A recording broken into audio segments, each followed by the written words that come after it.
We're going to begin by talking about one of the great megacities of the world, Shanghai. And Shanghai, of course, today is this sort of glittering capital of international finance and commerce. And it has ancient roots, but its real history begins as China pivots from the center to the ocean.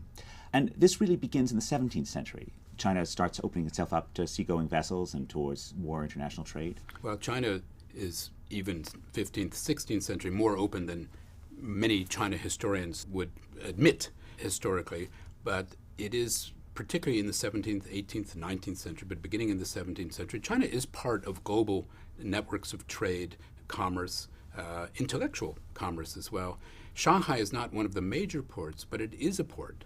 If you visit Shanghai today, and you go to the Puxi side, to the older city side, and you go to what's called the Nanshi, the southern city, that round city, which you can still see the outlines of if you look down on it from a high rise, is the original walled city of Shanghai that began to develop in a serious way in the 17th century. It was there, it's the small city that the Westerners encounter when Shanghai becomes an international port in the 1840s. Right.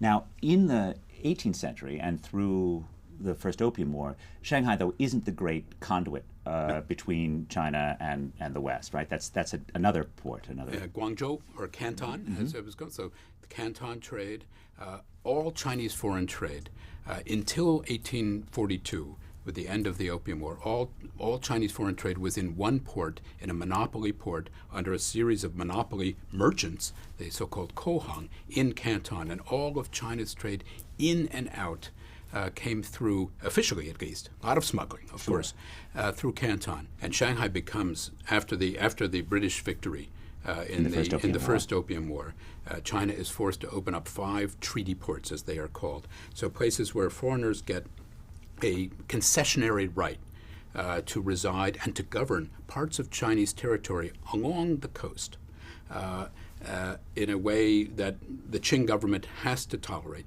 The British also get in perpetuity, according to treaty, Hong Kong Island.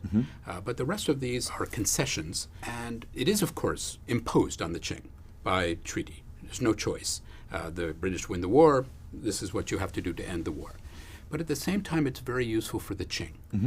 This is a way of welcoming in and also controlling and monitoring and limiting foreign presence in China. So the Qing relies on foreigners, in Shanghai in particular, from about the 1860s on, to collect maritime customs taxes. The best and most reliable source of income for this great empire is managed by a Scotsman, Robert Hart, who runs the Maritime Customs Service based in Shanghai. So these treaty ports are a form of cultural compromise and of China's internationalization in a way that ends up serving China's modernization as well as, of course, impeding its sovereignty. And of course, this makes Shanghai an unbelievably fascinating place for 80 years after this, right? A place where you get this incredible mixing between West and East that creates unbelievable creativity in lots of different industries, right? From fashion to film to literature. What do you think are the most salient and important things that come out of this mixing in Shanghai during this? Well, Shanghai becomes the most modern, the most cosmopolitan, the most commercially vibrant city in Asia, far beyond Tokyo, far beyond that sad colonial backwater of Hong Kong.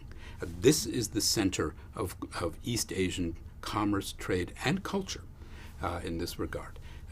It is a place of the greatest department stores in East Asia by the 1920s and the 1930s on Nanjing Road. Still amazing urban space on Nanjing Road and the Bund. Just unbelievably livable, walkable space. Really a great model for how cities can function well. If you visit the history of Shanghai city, the museum that's under the Pearl of the Orient, the city's history is portrayed in that museum, this is a place where Westerners and Chinese can get together and make money together.